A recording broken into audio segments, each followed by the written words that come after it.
Hey everybody, it's your boy, and well, I have to discuss Alexandria Ocasio-Cortez. I don't think I've ever really talked about her on the channel much. I may have mentioned her a few times, I may have used her as examples about leftists, maybe on live streams I've talked about her, but I've never actually made a dedicated video about her, or at least dedicated videos about things that she's done. So of course, I have to discuss the recent lying that she's been engaging in. So for those of you who don't remember or have been living under a rock, and also for the time of this video, because obviously I've got to pad this out, guys. Alexandria Ocasio-Cortez has these Instagram live streams or just posts videos of herself on there. I guess she's trying to do some kind of modern day fireside chat. I guess she fancies herself as FDR in that sense, where she goes out to the people and talks about what's real. You know, on the streets. She's with it, man. She's a populist. A left-wing one at that. And in one of these Instagram posts, she was talking about, among many things, the Capitol Hill riots / insurrection, if you are so inclined to call it that. I personally call it a farce, because that's what it was, a sad show from a subsection of a largely good movement that were desperate for something to do. Desperate to cling on to some hope that the system is not entirely broken and that their man failed to reform it, basically, but that's neither here nor there. And as we all know, she was going on and on about how the whole thing was scary, how she feared for her life, how she had banging across the corridor, and that apparently the federal officers that were meant to protect her didn't do very well, weren't doing their jobs right. She was really horrible about this one particular officer, if I do recall. She blamed the Republicans, Donald Trump amongst others, obviously, for inciting the riot and trying to get her killed. When obviously, as we know, none of this actually happened. Donald Trump never told them to go out and riot, he told them to peacefully assemble and protest. And no other Republican politician said anything of the sort either. Nobody wants Alexandria Ocasio-Cortez killed. But as it turns out,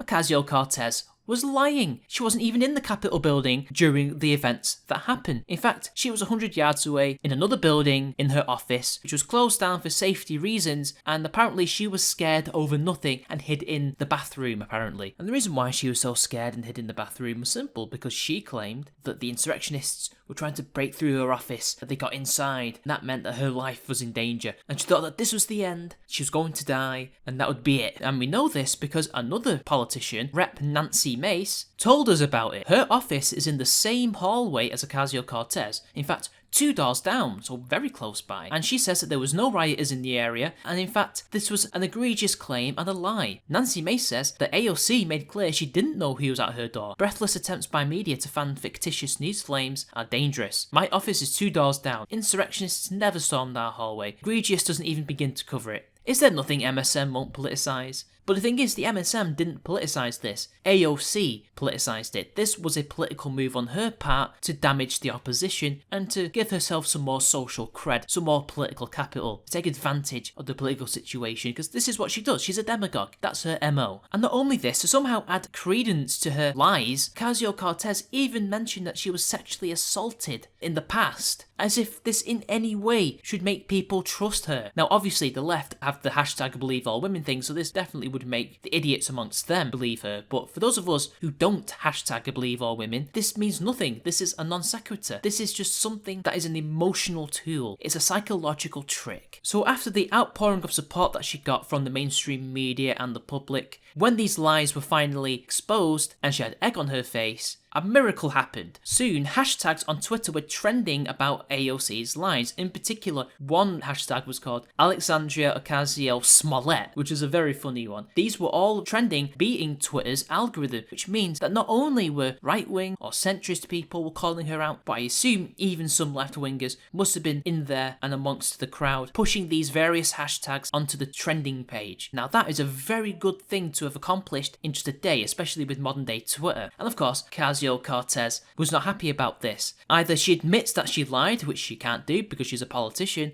and that would damage her brand, and it would make most of her supporters leave her, and it could possibly cost her at the next election or whenever the next midterms roll around. That is what she's up for. Or she can double down. And she decided to double down and then some. First by weaponising her massive fan base to report any and all accounts that were accusing her of lying or using that hashtag to expose her. And then in the media, she decided to double down on her story, saying that the Republican statements calling her a liar were very damning and revealing to survivors of any trauma who worry about about being believed, or that their situation wasn't bad enough or too bad, or fear being branded or deemed manipulative for telling the truth, I see you, she tweeted. Community is here for you. You are safe with me, and with all of us, you are loved. She then says on Twitter, this is the latest manipulative take on the right. They are manipulating the fact that most people don't know the layout of the Capitol complex. We were all on the Capitol complex. The attack wasn't just on the dome. The bombs Trump supporters planted surrounded our offices too. She then says that because the GOP were apparently implicated in this attack, that they're pivoting to a classic abuse playbook of some kind.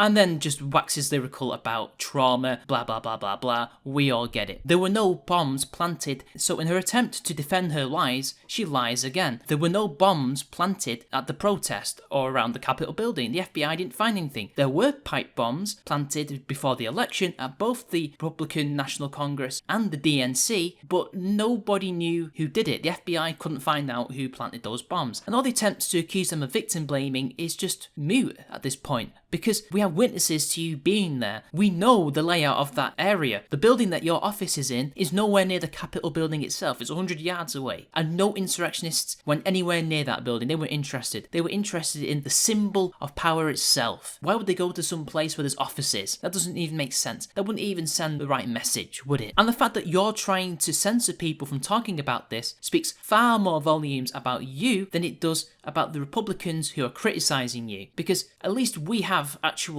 footage and we have actual transcripts of Republican politicians not inciting violence, not telling people to go out there and hurt people. On the other hand, we have you lying quite blatantly, and people who were there on the scene seeing you there at the time and calling you out for it. And not only that, we can see your followers doing their very best to censor people, to stop these hashtags like AOC lied or AOC Smollett from trending. The only person who is damning is you. I don't believe for a second that AOC is traumatised in any way, at least not in regards to the Capitol Hill incident. And as for the sexual assault story, well, I don't know. It could have happened. It might not have happened. Considering that she loves to lie a hell of a lot, I wouldn't put it past her to lie about that. We've had a hell of a lot of false allegations and false stories about sexual assault over the years that, to be honest, it wouldn't surprise me if this was a made-up story to curry favour in the death throes of Me Too, because we've seen this over and over again. Do I expect this to ruin her reputation amongst her own supporters? No, not unless she admits it, which is simply not going to be the case, or if another Democratic politician has the balls to speak out and say, yeah, actually, she weren't there, she is lying. Maybe that would dent her, but